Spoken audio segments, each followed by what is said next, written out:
Hey everyone, this is Tim from Your Six Tech. Today in this video, I'm going to show you how to get all the audio through your headset and have nothing come through the TV speakers.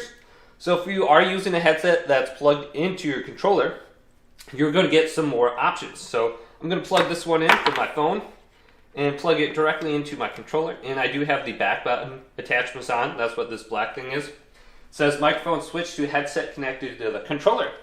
So to get all the audio through this headset now, it's very easy. Just hold down the PlayStation button, open up the quick menu, go up to sound/devices.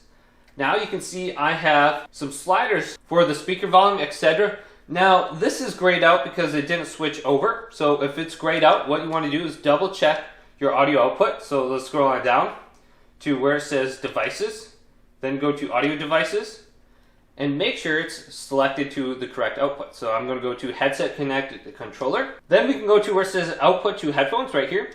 And it's going to say chat audio. Switch this over to all audio. If you just have chat audio selected, it's just going to have the chat audio come through the headset, and then the game sound will come through the TV. But the quick way to get to this is go to the quick menu, and then go to this section right here, output to headphones, so you can see it. You can switch it back over easily. Otherwise, you can control the volume on your headphones right here. So if you want to increase or decrease the sound, you can go to this slider. It's just a little bit quicker to get to that menu than this menu.